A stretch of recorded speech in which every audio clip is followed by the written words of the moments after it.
You're listening to In Clear Focus, a unique perspective on the business of advertising, produced weekly by Big Eye. Hello, I'm your host, Adrian Tennant, VP of Insights at Big Eye. An audience-focused, creative-driven, full-service advertising agency, Big Eye is based in Orlando, Florida, but serves clients across the United States and beyond. Thank you for choosing to spend time with us today. In today's show, we're going to talk about an aspect of marketing that's getting a lot more attention as a consequence of the fragmented media environment and use of digital devices for entertainment. While all marketers are likely familiar with visual branding, the use of images, colours, logos and typefaces, it's also possible to create a palette of sounds and music that align perfectly with a brand's attributes. Now, while jingles immediately come to mind, audio branding, also referred to as sonic branding, can be more than a catchy tune heard on a TV or radio ad. We're talking about the use of auditory elements to reinforce a brand identity, just as you might use certain colours or words. These auditory elements can extend beyond advertisements and be incorporated within digital apps or interfaces. Think of sounds associated with a smart speaker when a computer starts up, or for different controls in a car. And there's another aspect of audio branding that is maybe less obvious than music, but no less important. A couple of weeks ago, National Public Radio released their spoken word audio report. This study, conducted by Edison Research, found that the share of time spent listening to spoken word audio in the US has increased 20% since 2014, while time spent with music across the same time period decreased 5%.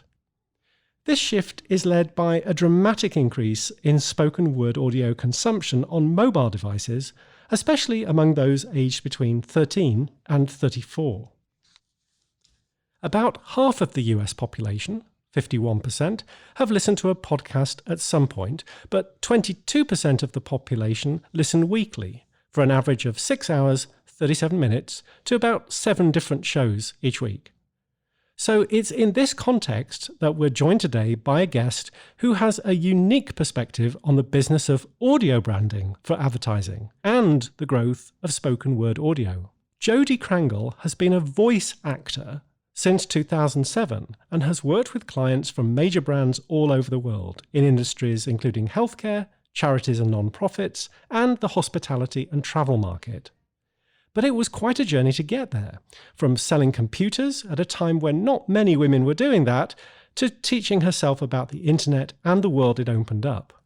In 1995, Jodi created an award-winning songwriting resource website called The Muse's Muse and began a business of her own doing SEO and internet marketing. When Jodi switched to voiceovers, she was well prepared for the new world of online promotions and getting her own work. Jodi's also a singer. In 2015, she put out her own album of jazz, blues, and traditional tunes. And over the years, and doing what she does, she's learned a lot about sound and how it influences people. And fittingly, Jodi is about to launch a new podcast called Audio Branding, the Hidden Gem of Marketing. Now, since this is a podcast, we're going to take advantage of the medium and listen first to some of Jodi's work. Travel is much more than an itinerary. It has the power to open minds, build connections, and change the world around us. Savor the journey. Holland America Cruises. Finally, an app that lets you invest like this without paying commissions to guys like these. Robinhood is changing the way you do money. A kind smile and our signature warm cookie on arrival. That's how all of our guests start their stay. Doubletree by Hilton, where a warm welcome awaits. 25 years later, Water.org has provided 22 million people access to safe water and sanitation, connecting tens of thousands of the best, brightest, and most innovative in the video game industry. Subscribe at e3expo.com for updates and announcements. Imagine your own Prince Charming. Strong, intelligent, thoughtful.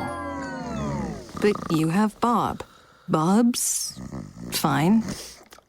Yuck. I love that. Welcome to In Clear Focus, Jodi. Thanks. Jodi, there's quite a bit of variety in that clip reel. What percentage of your work today is traditional TV gigs like voiceover narration for spots and shows versus newer formats such as streaming audio?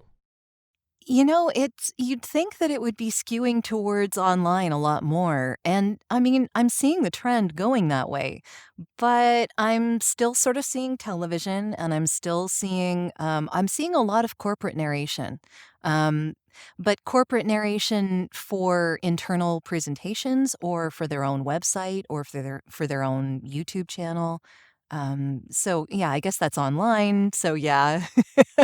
um, it's I'd say it's probably 50-50 right now, but I can see it going really skewed in the other direction. Streaming media particularly, like Pandora and iHeartRadio and that kind of stuff. You say on your website that, and I quote, "The voice you use for your commercial campaign can either make you sound world-class or have your listeners fleeing." End quote. Explain why that is. Why is the voice so important? Well, I think it has a lot to do with audio branding, so it depends on what your brand is and what kind of voice would fit with that. If your message is different than the voice sounds, people are going to be put off by that and they're not going to maybe realize why. I don't necessarily think this is a conscious thing with a lot of people, but if you hear something that is so different from the branding you're expecting in the voice or the music, or even the sounds within a certain advertisement, for some reason it's going to rub you the wrong way, and you may not even understand why, but you won't want to listen to it again. So you're saying it's kind of working at a subconscious level? I do think that, yeah.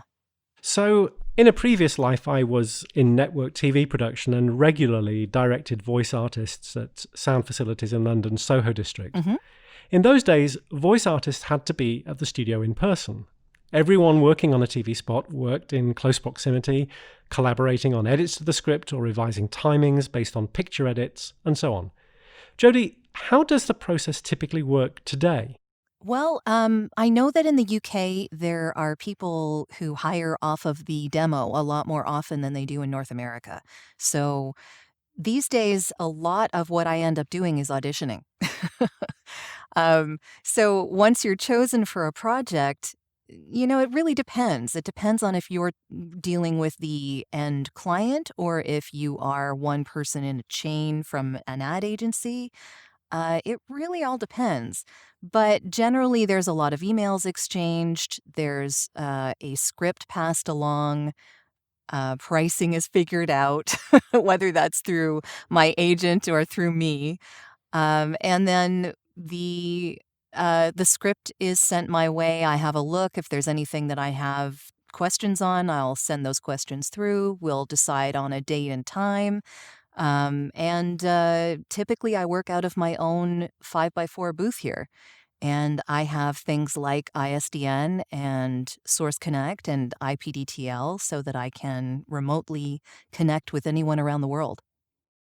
Do you typically speak to a picture edit, or do you record without seeing the content, so an editor then marries your sound to the picture later? Do you have a preference for the process? I really like working what's called wild, so I guess that's without having the picture in front of me in the moment. I can watch that video previously to getting in the booth and recording, but seeing it at the same time, it's a little distracting. And in the case of some of my jobs, it can actually make it impossible for me to speak. And I say that because I've had to do some really moving commercials, PSAs, calls to action for charities and that kind of stuff that are just heartbreaking. And if I watched that video, while I was doing the job, I'd never be able to complete a sentence. There's just no way. Well, that's interesting. You work out of a home-based studio, as you mentioned, which is, of course, where you're joining us from today. Mm-hmm. What are some of the things you enjoy most about working from home? Well, I really like the idea of not having to drive anywhere and spend half my day in the car getting from one place to another. It just means that I'm more efficient with my time. It means that I can book a session one after the other, instead of having to drive to some other place and leave a buffer of, say, 2 hours. I can go with a buffer of a half an hour, I can do more jobs in a day. And that doesn't always happen. I'm not going to always have 5 jobs in the same day, but it certainly does make for more efficient working. And what are some of the challenges about a home-based studio as opposed to, say, working in a facility?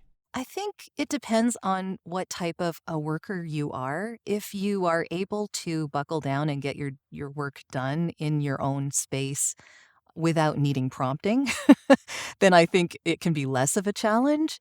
If you're someone who needs someone looking over your shoulder waiting for you to complete something to get it done, then you may not like the whole home environment thing. I'm lucky enough that I've been either telecommuting or self-employed since probably 1999. So I'm a little used to this now. I mean, some of us like the interaction with work colleagues in a physical environment. Oh, totally. And it can get lonely. Yeah. It can definitely get lonely. Yeah. I'm sitting here talking in a padded room. I mean, like, that's what I do all day long. So A little bit of cabin fever there, perhaps. yeah, just a little. Yeah. Well, look, I want to play some more examples of your work, and then I want to interrogate you about some of these jobs. Sure. The fixer-upper seemed ready to go, but Michael still wasn't happy. There's not really a lot of room. I couldn't even really use this even for storage area. The energy-saving lights Kendra had installed would save the buyer money, but their cold white glow made the house feel like a hospital. When you enter the camp, the first thing that strikes you is the sound of crying children. It seemingly comes from everywhere. 70% of the refugees here are women and children, with 30% being under 5 years old. Lauren had finally had it with Ben's mother. As security was escorting the bridal party out of the store, Lauren lost it. I mean, who brings their overweight Labrador to a dress fitting? And who lets it do its business on the manager's leg? Detective Arnold was sure he had his man. Mitchell's motive for killing his father was plain as day. After being sent to a remote military school for troubled teens 5 years earlier, Mitchell had been nursing a hardcore grudge. For most visitors to the factory trawler, the biggest surprise is just how much of the work is still done by humans. This isn't fine caviar here. These whitefish roes sell for anywhere between 89 cents and $9 a pound, depending on quality. But as you can see, all of the sorting and grading is done by hand. For hundreds of years, lion attacks on people in this part of Africa were rare. Indeed, almost unheard of. Despite the terrifying ferocity of a lion cornering its prey, humans never seemed to be on the menu. But as poaching became more prevalent, lion-on-human attacks increased dramatically. Again, we heard a lot of variety in those clips. How do you modulate your performance to match different types of content? I think you kind of need to put your head into the space of where that is happening and what the pictures are going to be. I think you really have to have a good imagination. That's really key here. Acting is learned. Like some people have an innate talent for it, and all the power to them. I think a lot of people need to learn it. It's like a muscle you need to exercise. And a lot of that muscle is exercised by your imagination, just by being able to put yourself in a situation that would warrant using that voice. And I think music helps a lot with that too. As a musician myself, I know that a particular piece of music can get me into the tone that I need to use for a particular spot really quickly. So that has a lot to do with it. Jodi, I know that you are also an accomplished singer. You've put out your own album. How does that sort of musical background play into your role now as a voice actor? It really helps with the musicality of a script and the beats of a script, I guess. So every script that I look at really has notes and beats. You don't want to be too samey throughout your speaking, but at the same time, you don't want to be too sing-songy. You still want to sound like a real person. So it can be a challenge, and it does take coaching. But the musicality of it really helps a lot. I can recognize the downturns and the upturns and where a certain thing should be more staccato or where it should flow. And a lot of those are musical terms and emotions, I guess. So it helps a lot. Yeah. I don't think I've ever heard anybody describe a script almost like reading a music score. That's really fascinating. So I hate to ask this one, but I'm going to. So can you can you recall a situation, Jodi, when things didn't quite go to plan? Yeah, I totally can. In the very beginning of my career, I was doing a PSA for a company that was asking for donations for a particular program that they had, and they were asking me to work to video. And it was one of my first jobs, and I had never worked to video before. And wow, that was definitely a learning experience. And it took a lot longer for everyone concerned than it should have. I mean, nowadays, a session, if it goes longer than 20 minutes, is usually, that's 20 minutes it's usually 20 minutes to an hour. It depends on how many takes the client wants. And of course, you give the client what they want. But generally, it lasts around 20 minutes for a commercial script. And this probably lasted almost 4 hours. Whoa. Yeah, it was really painful. And I mean, for everyone concerned, I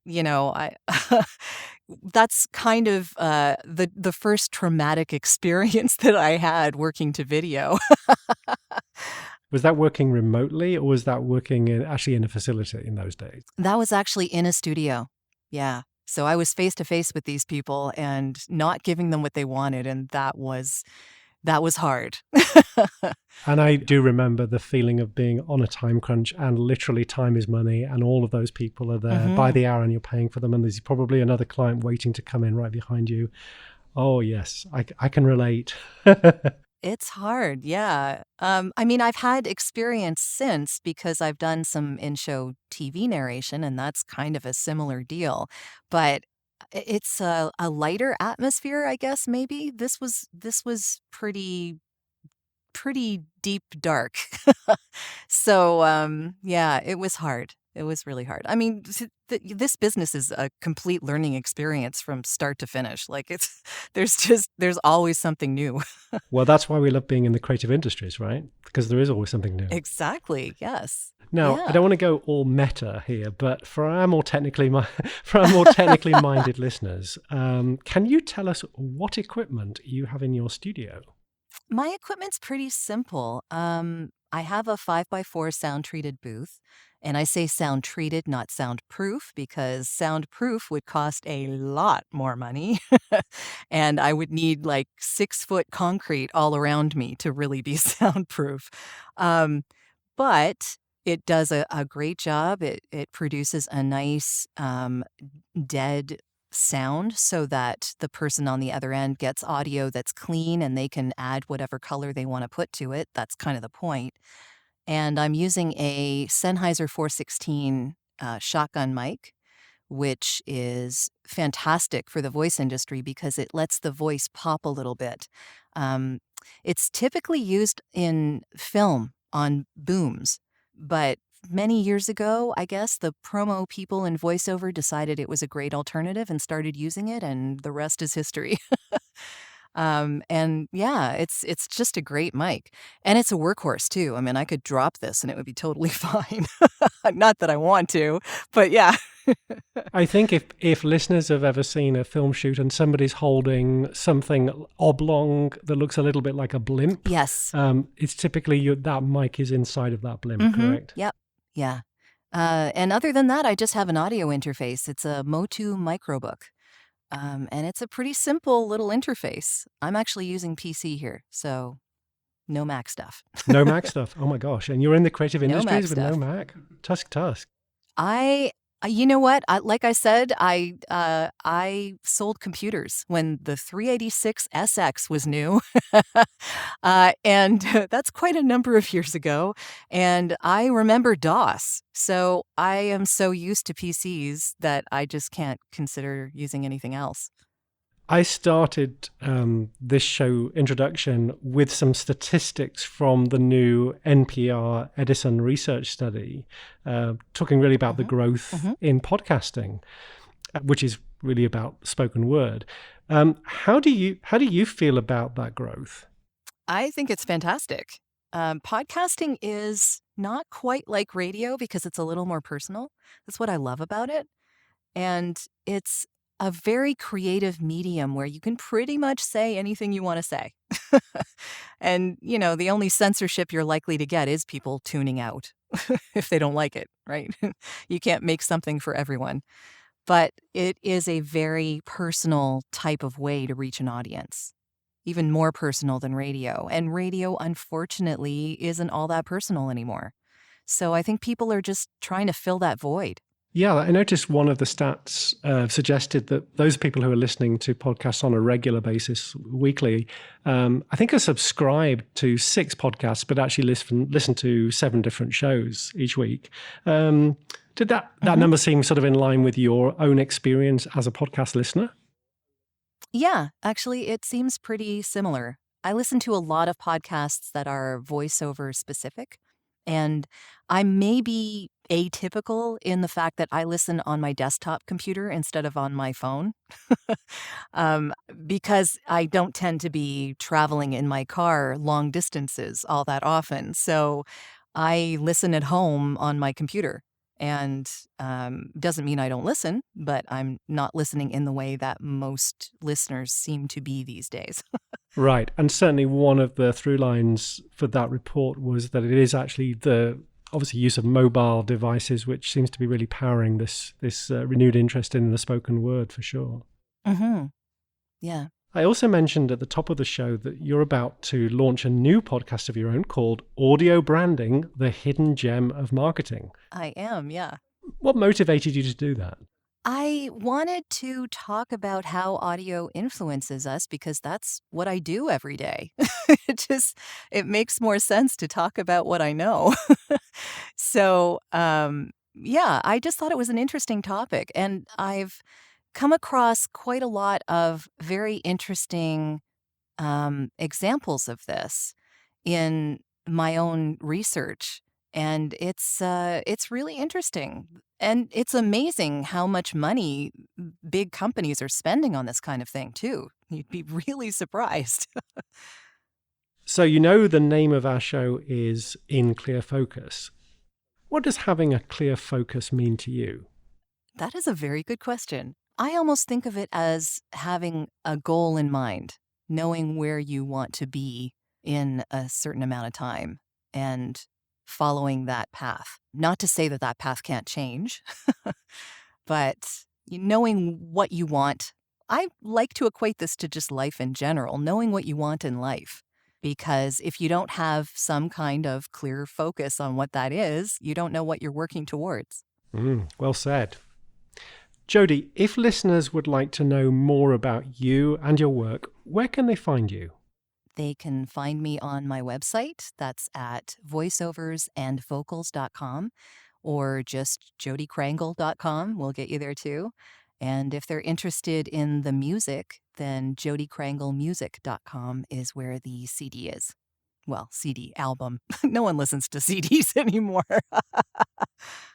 Jodi, thank you so much for taking the time to join us today. I know you are literally a very busy lady and time is money to you. So we appreciate you sharing your insights into the industry. We really appreciate it. Thank you. Thanks so much for inviting me. I appreciate it. Thank you. So 3 things that stood out to me from the conversation with Jodi. It was really interesting to hear Jodi express the idea that for her, podcasts offer a more personal form of media. I also found it interesting that Jodi was able to talk about the emotional power of the human voice as a kind of counterpoint for very emotionally engaging visuals, or perhaps even distressing visuals. And uniquely, Jodi's approach to a spoken word script as a music score and being able to perform and adjust her expression accordingly. Thank you to our guest, voice artist Jodi Krangle. You've been listening to In Clear Focus, a unique perspective on the business of advertising, produced by Big Eye. If you have questions or comments about the content of today's show, or have ideas for topics that you'd like us to cover, please email us at info@bigeyeagency.com. Don't forget to check out Jodi's podcast, and you'll find a link to that in the transcript of today's show on our website at bigeyeagency.com under Insights. To make sure you never miss an episode, subscribe to In Clear Focus on Apple Podcasts, Google Podcasts, Spotify, SoundCloud, TuneIn, Stitcher, and other top podcast players. And if you like what you hear, please give us a rating. For In Clear Focus, I've been your host, Adrian Tennant. Thank you for listening, and until next week, goodbye.